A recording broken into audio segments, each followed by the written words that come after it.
mwenyeji wetu, kaka yetu, kipenzi chetu Sheikh Samir na hay'atu tadris yote ya Mahad Shamsul Maarif, masharifu watukufu mlioko katika manasa hii, kiongozwa na sahibul maqam Sharif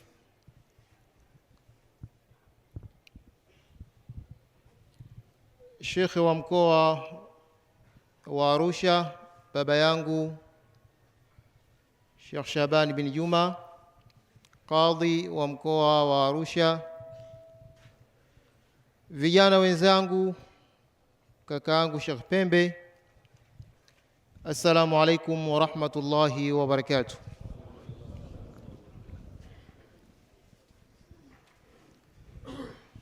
Tupo katika uwanja wa ilmu, tupo katika jaziratul ilmi, kisiwa cha elimu, na katika kuitukuza elimu.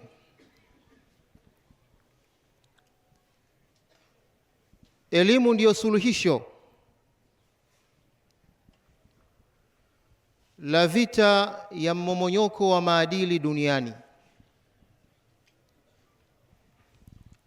Elimu ya dini ndiyo suluhisho la uhakika la vita kubwa ya mmomonyoko wa maadili duniani.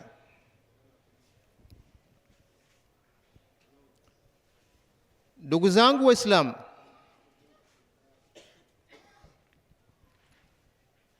kuna vita kubwa inayoendelea duniani kati ya nyilimwengu mbili, al-alamul ilahi, ulimwengu wa kimungu, wal-alamul aulama, na ulimwengu wa kitandawazi.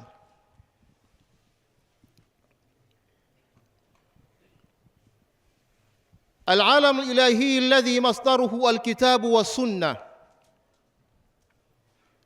ulimwengu wa kimungu ambao starting point yake, chanzo chake, anzilishi ni kitabu na sunna za Bwana Mtume Muhammad. Wal-alamul aulama, na ulimwengu wa kitandawazi, alladhi masdaruhu athaqafatu al-aulama, ulimwengu wa kitandawazi ambao chanzo chake anzilishi traditional globalization, utandawazi wa kitamaduni.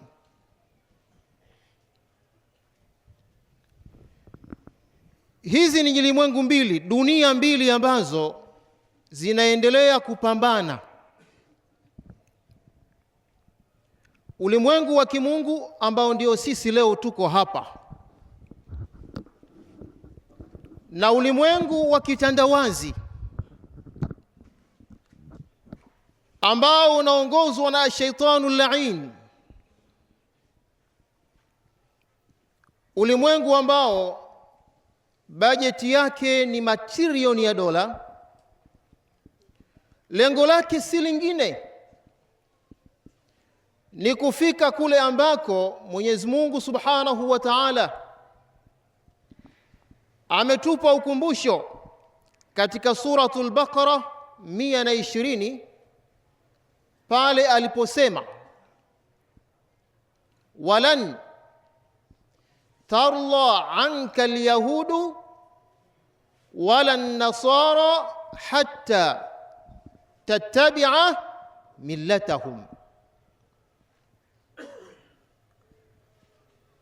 Tuione hii vita namna ilivyokuwa kubwa, ndugu zangu Waislamu, katika uwanja huu wa ilmu.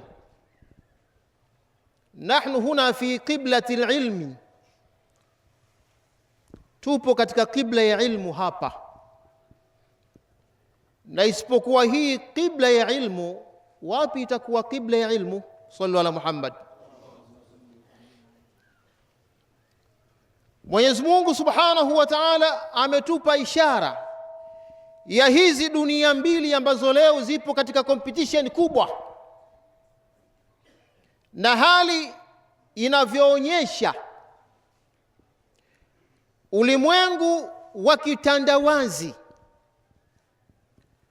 haulali, unakesha kuhakikisha kwamba kila siku wanafunzi wanaotakharaj katika Shamsul Maarif Alislamia unawanyofua baadhi yao,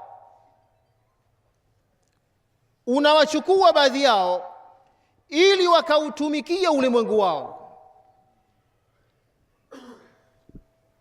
Swalini Mtume Muhammad. Huu ni mkakati wao katika kila kitivu ambacho kinazalisha wapiganaji wa kuwarudisha watu katika alalamul ilahi, katika ulimwengu wa kimungu. Wakubwa wa traditional globalization, utandawazi wa kitamaduni, wanatumia pesa kubwa duniani, wanaweka mizania kubwa duniani kuhakikisha kwamba kundi hili ambalo leo linaandaliwa hapa Shamsul Maarif Alislamia na matawi mengine duniani hawafikishi ujumbe wao vile inavyotakiwa. Hii ndiyo vita ambayo iliyokuwepo. Hawatakuridhia Mayahudi na Manasara, walan tarda anka alyahudu wala nasara, hawatakuridhia walan. Huu ni uwanja wa ilmu. Mnaijua lan kazi zake ni zipi? Hawatakuridhia Mayahudi na Manasara, hata mnaielewa hata kazi yake ni ipi?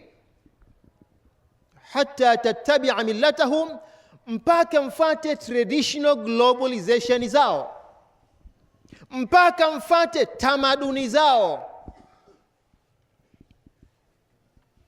Na hapa Mwenyezi Mungu Subhanahu wa Ta'ala anatupa iltifat kwamba sisi hatuna uadui na Mayahudi na Manasara, hatuna uadui kati yetu sisi na Mayahudi na Manasara. Wapo duniani, tupo duniani, tuishi nao, lakini tuelewe mikakati yao, tuelewe hila zao. Sallallahu ala Muhammad.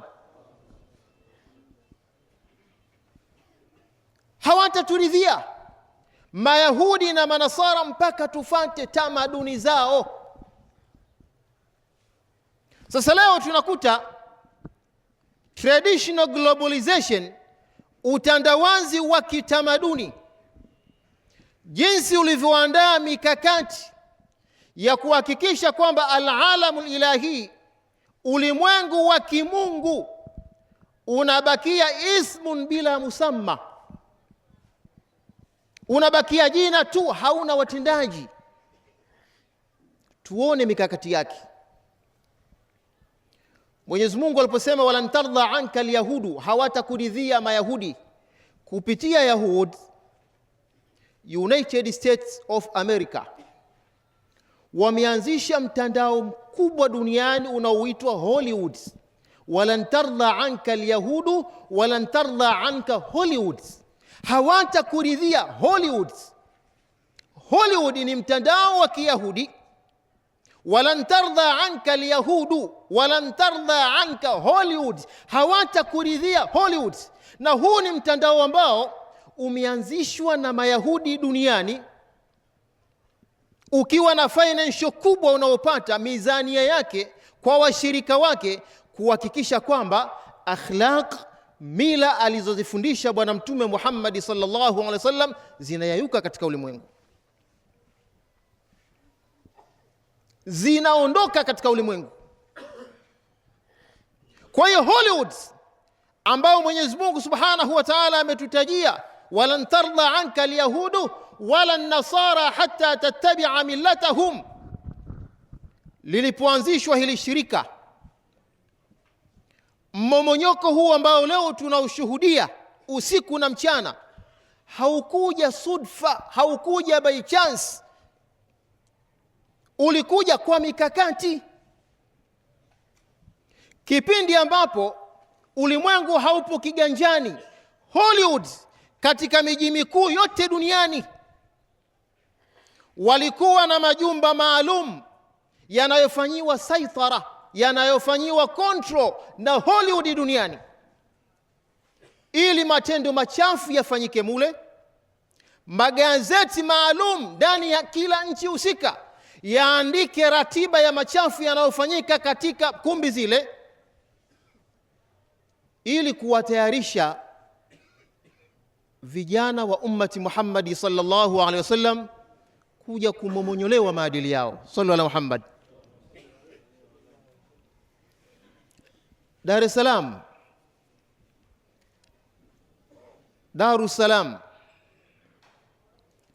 Hollywood, kabla ulimwengu haujaja kiganjani, kulikuwa na ukumbi pale unaitwa Silent Inn. Kulikuwa na ukumbi unaitwa Cameo, Odeon, Avalon, Empire. Sheikh Dago, nikumbushe mwingine. New Jokes, walan tardha anka alyahudi. Hizi ni kumbi ambazo zilikuwepo duniani kote, na ratiba yake ya filamu zinazooneshwa mule, hii ndio traditional globalization. Walan tardha ila hatta tattabi'a millatahum, mpaka mfate tamaduni zao. Kwa hiyo katika kumbi hizi kulikuwa na filamu. India walikuwa ni mawakala wa Hollywood, na ndio maana filamu za Kihindi vijana walikuwa wakizipenda na kwenda kuangalia Andha Kanon, Mithun Kacharabot. Filamu za kimapenzi alikuwa ni wakala wa Myahudi. Marekani mwenyewe alitayarisha mji maalum wa kuhakikisha kwamba Hollywood haikatikiwi na filamu. Los Angeles, Las Vegas ni miji ambayo ilitayarishwa na Hollywood. Walan tardha anka alyahudu, ukisikia alyahudu ndio Hollywood. Sallu ala Muhammad.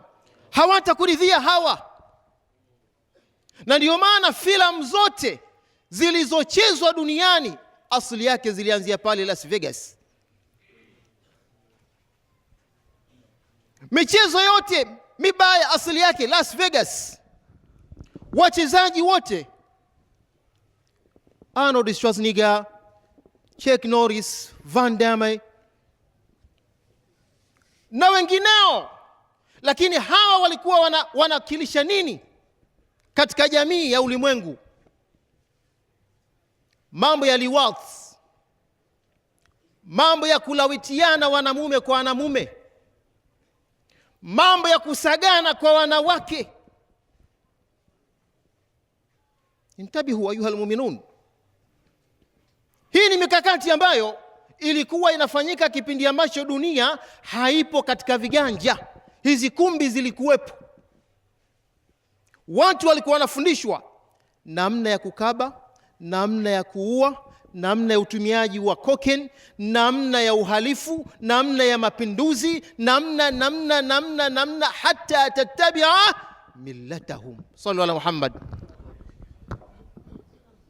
Waliokuwa wanaingia mule ni vijana wa Kiislamu na vijana wa nchi ambao walikuwa ni wasafi kimaadili, lakini walimomonyoleshwa maadili. Vijana waliokuwa hawajui namna ya kulawitiana walifundishwa mule. Hizi kelele tunazozipiga leo, maandalizi yake yalifanyika shwea bila sisi kujua. Lilipomalizika swala la ulimwengu ule, ukaja ulimwengu wa kiganjani. Zile kumbi hazijafa, japokuwa zimekuwa ni kumbi hivi sasa za mihadhara inafanyika mule, kumbi nyingine zimebadilika, harusi zinafanyika mule, lakini hizi kumbi zimehamia ndani ya majumba yetu Waislamu, katika kila nyumba ya Muislamu, katika kila nyumba ya shekhe. Naogopa kusema hata katika nyumba za wakubwa wetu hapa hakuna iliyonusurika. Empire iko mule, New Chox iko mule, Cameo iko mule, Odeon iko mule, Avalon iko mule,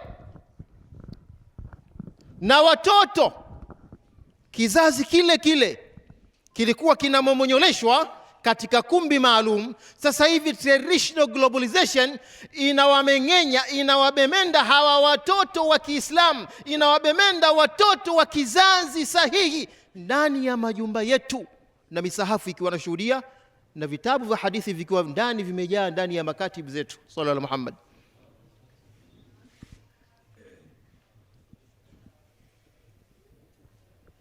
Kupitia television, kupitia simu za viganjani, kumbi hizi hivi sasa ziko humo.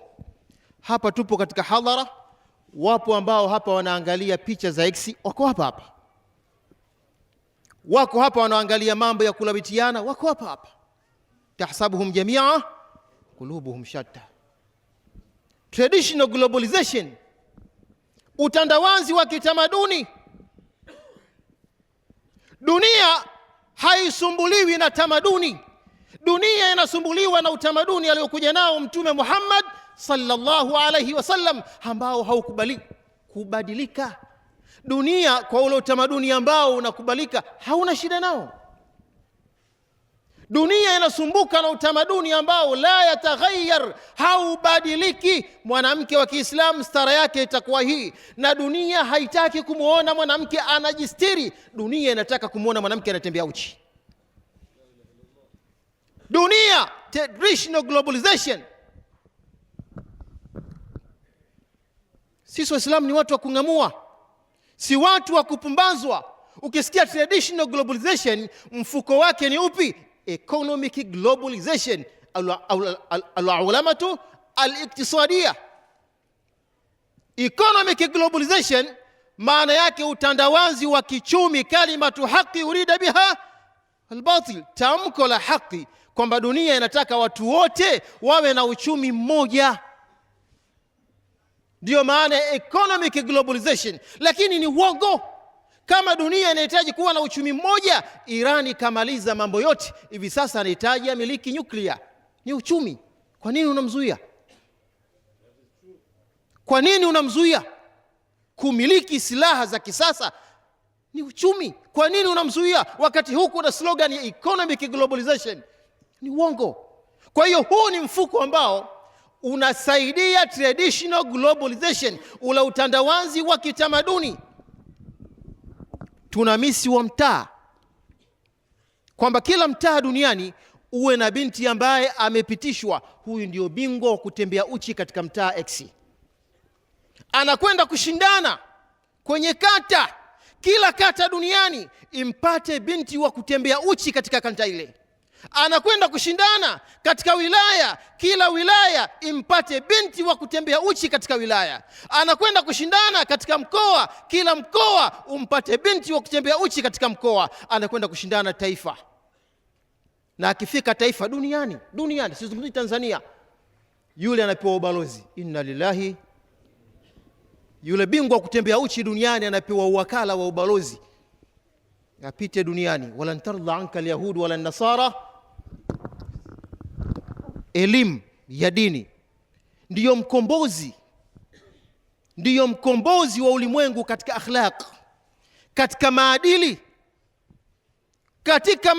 Ndugu zangu Waislamu, leo ukisikia traditional globalization, utandawazi wa kitamaduni. Utandawazi maana yake nini? Kitu ambacho kimeenea, kile kinachofanyika nchi fulani ya Ulaya kifanyike hata hapa, katika mji wa wanachuoni, katika mkoa wa wanachuoni. Hilo jambo lifanyike hata hapa, lisiogope. Leo sisi tuna uchamungu fulani, hata tukimuona binti wa Kitanzania kavaa nguo fulani, bado kuna wale watu astaghfirullah, la ilaha illa Allah, inna lillahi. Huu nao ni uchamungu. kile kitendo cha nafsi kuona kinyaa binti. Sasa hiki dunia haitaki, kwa sababu kule kwao mnapanda basi la mwendo kasi, treni ya mwendo kasi, huyu kavaa nguo iliyofunika matiti yake, kwa sababu huko kwenye ulimwengu wa kwanza vitu ambavyo mtu anaweza akashtakiwa ni viwili tu. Ukimgusa mtu, ukimdhalilisha mwanamke, kitu cha kwanza ukimshika matiti utapelekwa mahakamani, na kitu cha pili ukimshika ma tahta alhadiqati almuthmira.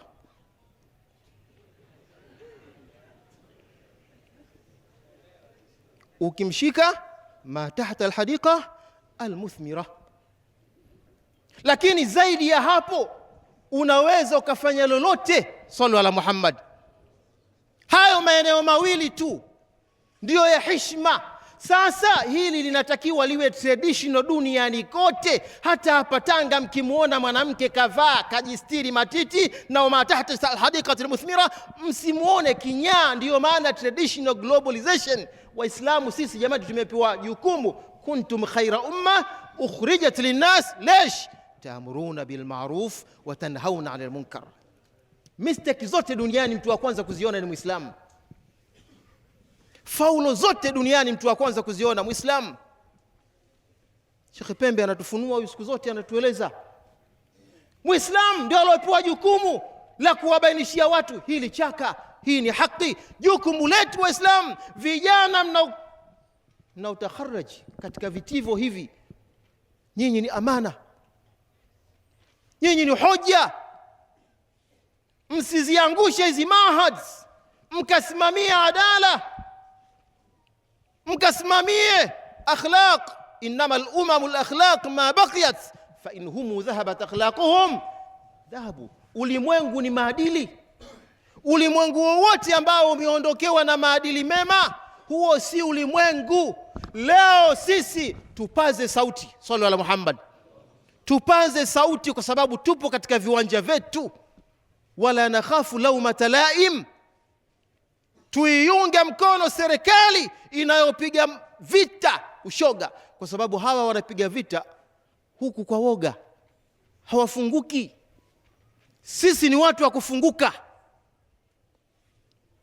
Hawa wakubwa wakionekana wanafunguka sana kuupiga vita ushoga, wanaogopa kukatiwa nini? Misaada. Sasa ni lazima sisi ahlul haqi tuzungumze ushoga. Lazima tuzungumze ushoga ni haramu, ambao leo Hollywood wanaulazimisha katika nchi mbalimbali duniani. Umewekewa mswada maalum. Hivi tunaelewa kwamba katika kila mtaa kuna wakala anayeratibu idadi ya washoga duniani.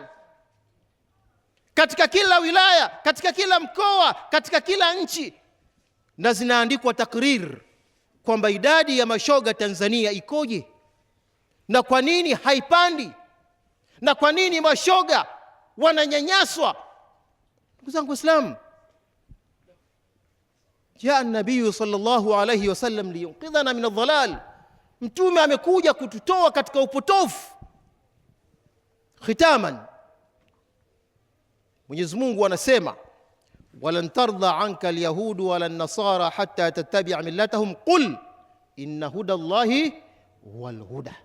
Sema al-alamu al-ilahi, ulimwengu wa kimungu unaowaita watu katika maadili, katika akhlaqi. Qul inna hudallahi huwal huda. Sema ulimwengu wa kimungu ndio ulimwengu wa uongofu. Wala inittaba'ta ahwaahum, na ukifata traditional globalization zao, baada alladhi ja'aka min alilmi, baada ya elimu iliyokujia, malaka min Allahi min waliyin wala nasir. aqulu qawli hadha, wassalamu alaykum wa rahmatullahi wa barakatuh.